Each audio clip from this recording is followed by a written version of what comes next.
Take a girl and a guy, and they fall madly in love and form a family.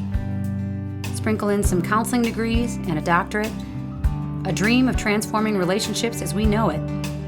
And 20 years later, we give you power couple Dr. Ray and Jean Kadkodian. And this is their podcast, Couples Synergy.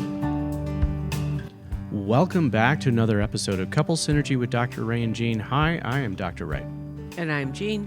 And this is our podcast about love, marriage, and relationships. Please check us out online on our Facebook page and Instagram at Couples Synergy or our website, couplessynergy.com. And be sure to subscribe to our podcast or send us any suggestions on topics you'd like to hear more about. And now on to Couples Synergy, an in-depth look at love, marriage, and relationships, where we bring you our experience helping thousands of couples transform their relationships for over 20 years. You know, everyone says you should work on your relationship, but nobody teaches us how. So we've created this podcast to teach people what they can do to create the relationship they've always dreamed of with the partner they fell in love with.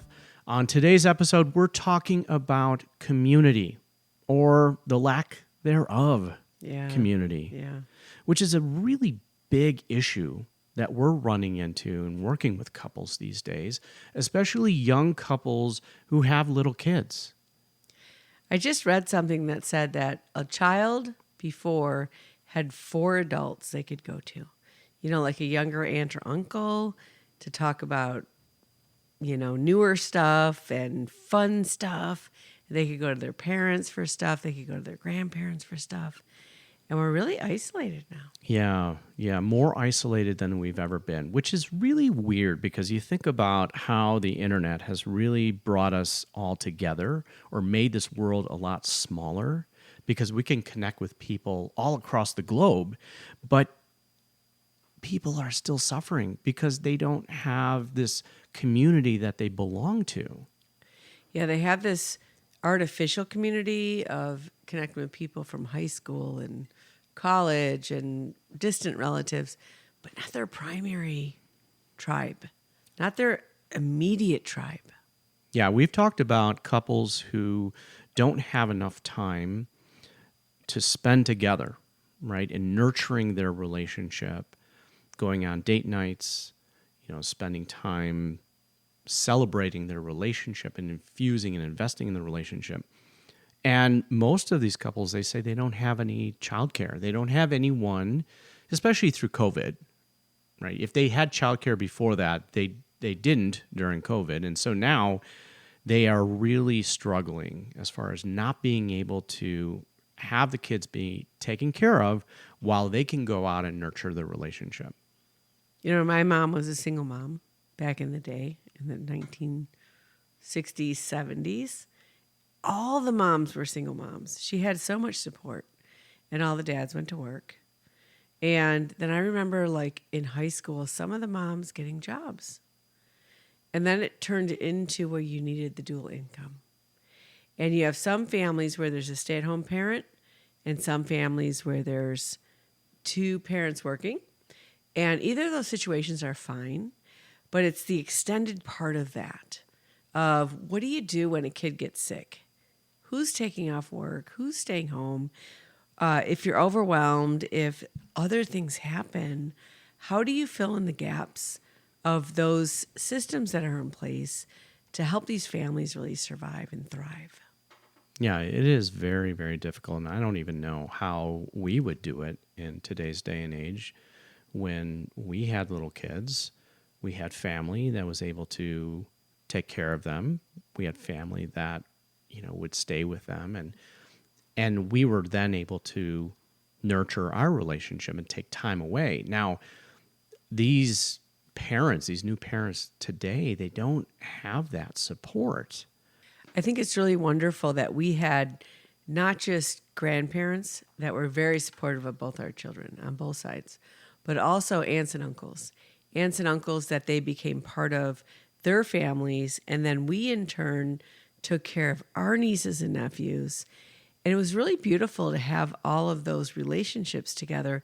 But I think it's really hard for people to ask today, to say, I know they're all overwhelmed and busy, but it's really important to allow your siblings to be a part of your children's lives, your parents to be part of your children's lives. You know, I think generations ago, parents would go to the church or they would go to some type of like within the village, they had a community of people that would, you know, take care of each other. They would watch out for each other and have each other's back. And now these communities have become so stretched that parents don't have that support anymore. And so I think nowadays they are looking for that community in maybe the kids' sports, the sports programs, or, you know, they are still looking in some church community. Maybe they're looking in some parent groups that are within the school. But it's still very kind of piecemeal. I remember as a kid, we had babysitters for when my parents did date nights. But when they went away for like the weekend, because there was a wedding they had to go to or they were hanging out with friends, we went to other families' homes and stayed there. Wow. Yeah, I think now it's like a sleepover or what do they call that? Play dates? Even the play dates, the parent doesn't even leave and go take care of, like, go to the grocery store and go to this. It's so controlled that it's overwhelming for the parents. It's overwhelming for the kids. What was it like when you were a kid? When I was a kid, we had kind of a neighborhood. We were in the suburbs. There was a very small class that I was part of in school. And you really could not go across town. And I say town very loosely. You couldn't go across town without someone knowing what you're doing and your parents finding out about it. You know, you had the street where you had the neighbor that would look out for everyone that, you know, everyone on the street and what was going on. They knew everything that was going on. And, you know, you had the neighborhood kids that you went to school with and you would hang out with. And it was this little community within a larger community. And now it just seems like people don't want to know who their neighbors are. And they don't want to connect, and they want to stay isolated, and they want to stay separate. And, you know, let's just not bother people. You know, human nature is very generous, and it's very connecting. And I know it's really hard to ask for help, but when you do, and other people step up, it enriches their lives and the lives of your children. It's very enriching to do that. It's very enriching. You know, we recently joined a country club, and we're seeing these younger families coming to the country club because they want that. They want that community. They want to go to a place where their kids are accepted and welcomed. I mean, we're empty nesters. We're in our 50s. Well, you're not quite there yet. No. And we were hanging out with these parents that had like 4-year-olds and 2-year-olds tonight, which is lovely for us because our kids are grown. They're gone. We're not grandparents yet. It was fun. It was fun to see these little guys and hang out. And we're designed to actually live like that. We're designed to live in these communities that are multi-generational and where these kids can have these relationships with people other than just their parents or their siblings. I think our society has not really helped with it. It has really contributed to the dismantling of the community. And it has contributed to not building trust in people in the community. And, you know, we're not just talking about a neighborhood. We're just talking about a place where you feel like you belong. A place where you are supported and accepted. And it's like few and far between nowadays. And it requires risk, right? We happen to also live in a pretty cool neighborhood. And in this neighborhood, a lot of people have younger children. You know, we're kind of the old people in our neighborhood. Old people. I'm sorry, we are. Old little bit, because our kids are grown and gone. But it's really cool to see these kids are out there playing with each other without parental guidance. They are figuring out how to behave together, how to resolve conflict together. So many important life lessons that I got to learn and you got to learn. And because of the neighborhood, these kids are getting to learn. And it's so great to see that. Because that's how we grew up. Right. We were able to figure out our own relationships with other kids, and not just kids that were our age or in class with us, but kids in the neighborhood who are of different ages and different classes, and you had to learn how to interact. And I think kids are so much more controlled these days, and the parents are so lost as far as what to do when your kids are dealing with conflict. Yeah, if your neighbor is willing to open their home up and let your kid in, let them go. When I was a kid, we went to the Catholic school, but the neighborhood really didn't. So we had the two groups of friends. We had the Catholic school where, church on Sunday, and you hung out with those kids and the parents knew each other, but you also had the family neighborhood where the parents also knew each other, and it was a different group of kids. And both of those were very enriching in different ways. Yeah, I think I get it that there has been a lot of things that have happened over the years where it is very easy to have distrust. And it's much easier to not connect with people and to stay isolated.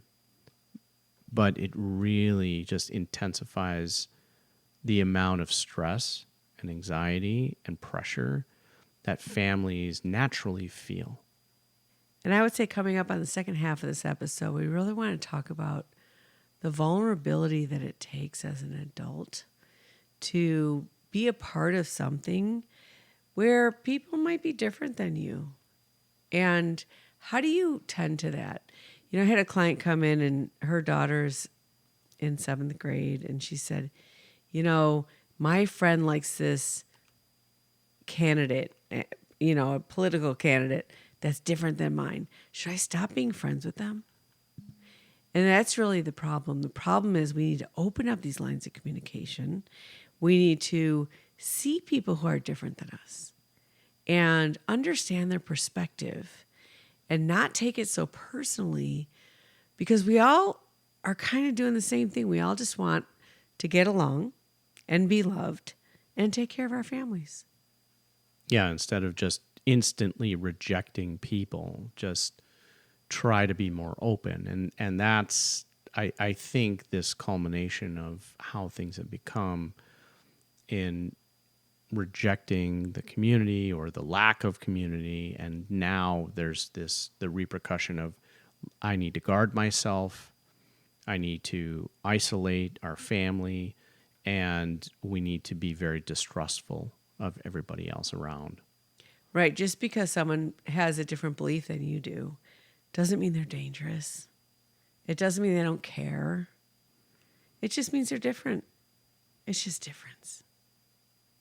I really feel a lot for parents today and the struggles that they go through. And in the second half here, we'll talk a little bit more about those struggles. But before we do, we'll get a little word from our sponsor. Are you looking for some great ideas for date night? Or are you looking for some great ideas for family bonding time? We're a big proponent of spending time doing new things that are thrilling and exciting. Look up theadventurechallenge.com. That's theadventurechallenge.com for a couples edition and family edition. Now, these books come with 50 scratch-off adventures for couples and also for families to bond together and have some great fun together.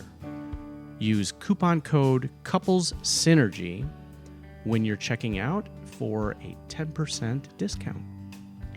Hashtag Couple Synergy approved. We always are looking for some great times. Again, that's theadventurechallenge.com. That's theadventurechallenge.com, and use Couples Synergy as the coupon code.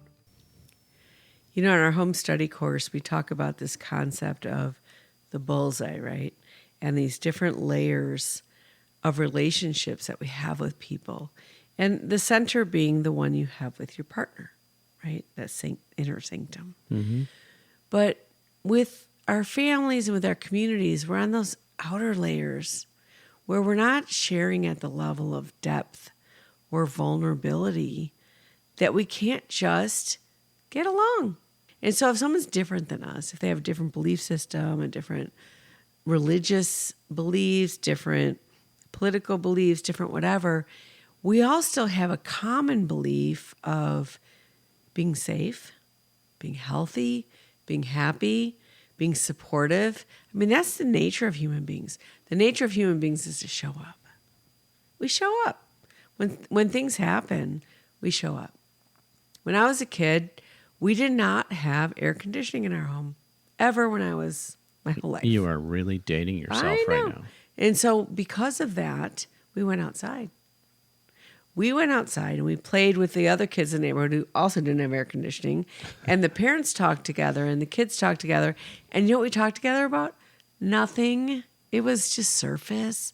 It was just fun. It wasn't so deep. It's okay if people don't agree with you. Yeah, I think a good example is your favorite football team. Where's that come from? Well, I mean, we're sitting here right now with Bears jerseys on right now because we came from, the club, and we watched my favorite team, the Chicago Bears, win again. And this is a really great year for us right now. I'm really happy. Why are you a Bears fan? Well, I've always been a Bear. Why? Grown up in because you grew Chicagoland area, in proximity my entire life. to the Bears. Sure. But right. if you grew up in Milwaukee, let's not talk about that. I don't even want to talk about that. I'm not even going to or give them the airtime. Or St. Louis. Right. But see, I say this in jest because here's the thing. I don't really care. Okay, you're going to be a Green Bay fan, whatever, okay? It's just all in fun. And we can have difference of opinions about who's the best football team. But at the end of the day, you're just all having fun about football. So Packers fans and Bears fans, children can be friends with each other? I wouldn't go as far as saying that. But. That's exactly where you're going to saying. Because Packers fans and Bears fans both want the same thing. Sure, they all want to win. But, here's the thing. You can have a difference of opinion about things and still have respect and connect with people and still join together. And that's the importance of community, is that in a community, you think about our ancestors who they would band together in maybe a number of 100 people. And within that community, you had people that had differing opinions. You had people that did different things, had different roles. And they didn't always get along, but they always had this fundamental belief that we are going to have each other's back. We are going to support each other, and we're going to help each other survive. And now that we're in this place in our society where survival is not the first thing that we are worried about. Maybe we're worried about bills or a career or a 401k or whatever that is. We don't really have to worry about our relationships, our community relationships. I'm going back again to the Grumpy Old Men. This is that movie. The Grumpy Old Men. Grumpy Old Men. Where, they live together next door to each other their whole lives. And they had a difference of a lot of opinions. But whenever they really needed each other, they showed up. And that's the fundamental nature of a human being. I don't care if you're on a different political side, a different football team side, whatever it is that are the differences, there's so much more that unites us than separates us. That is true. But we, as a society today, do not take the time to understand that. I mean, I have to say that couples are really starved for time as it is right now.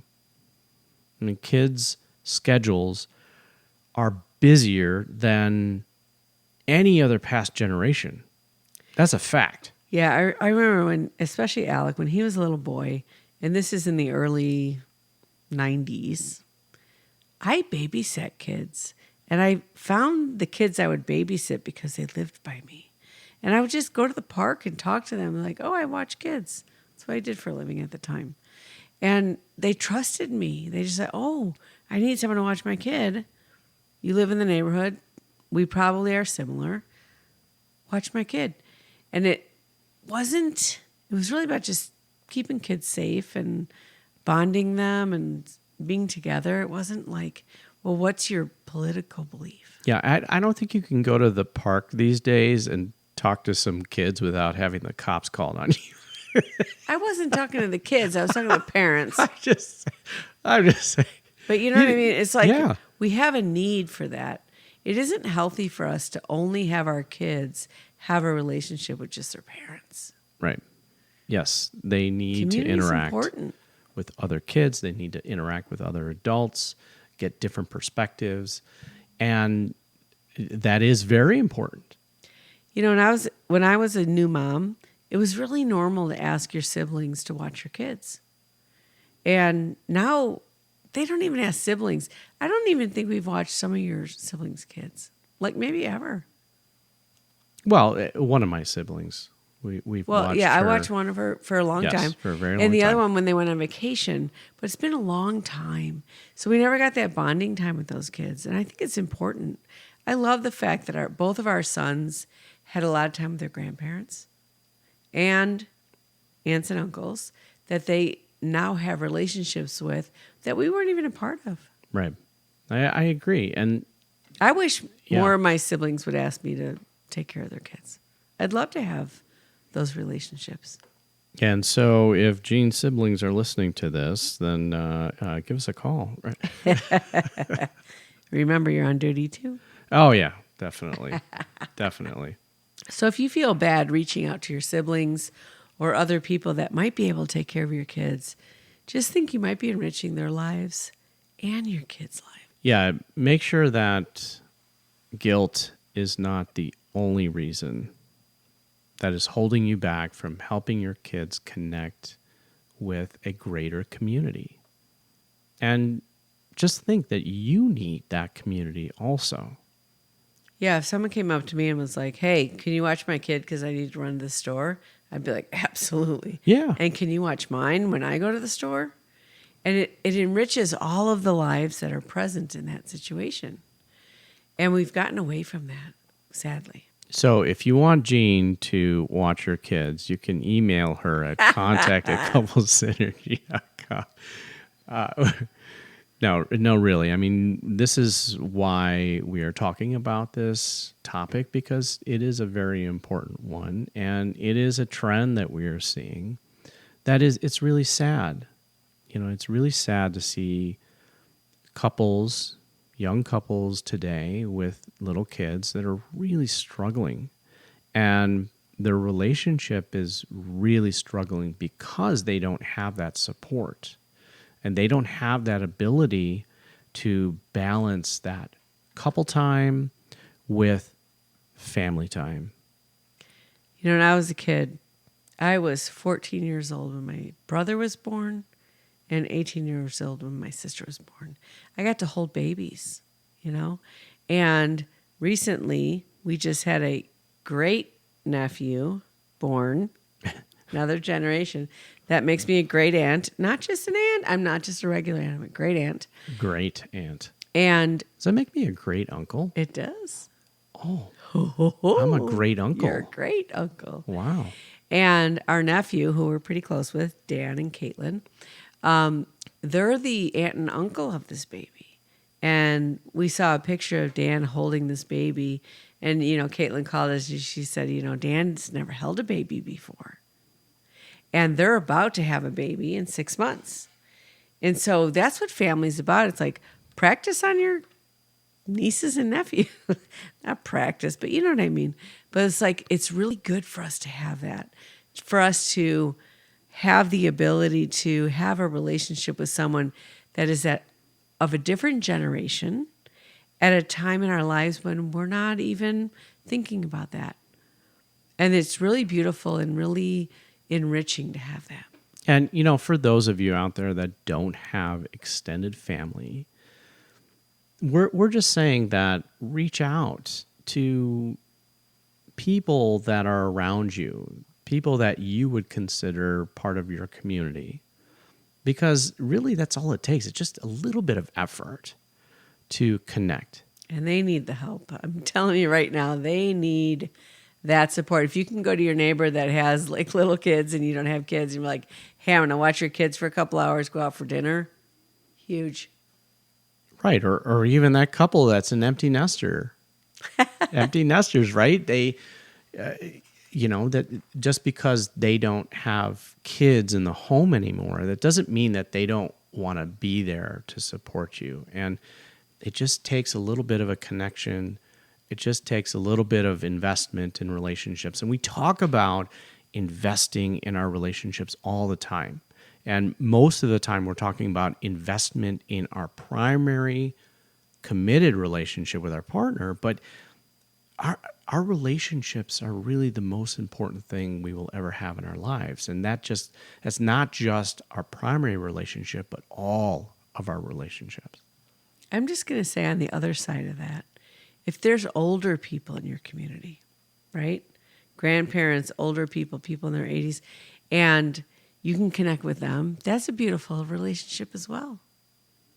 We just had that experience of hanging out with your parents and my mom and her husband, and they got to see our lives differently. We got to see their lives differently. That was really beautiful too. So multi-generational is very enriching to a full life on this planet. So we want to thank you so much for joining us today and for listening to Couple Synergy on the topic of community. Our passion is in helping couples and people have happy and healthy relationships, and this podcast gives us a fun way of bringing our knowledge and expertise to you, our listeners. And if you know someone who could benefit from this episode, please download it and share it. And thank you for listening. For all of you listening, please subscribe to our podcast and please leave us a review. If you have any questions, comments, or topic suggestions, please email us at contact@couplesynergy.com. For more information about Couple Synergy and our programs such as Relationship 101, the home study course, the Couples Weekend Intensive, our online membership called Connections, and our premier program called Couple to Couple, look us up online at couplessynergy.com. Until next time, synergize your life and synergize your love.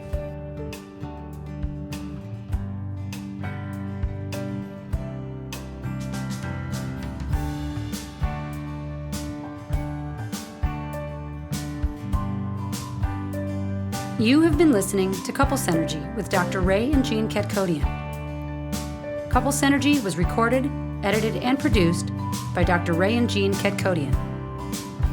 Voiceover and music entitled Breathe and Let Go was recorded and composed by Gina Gonzalez.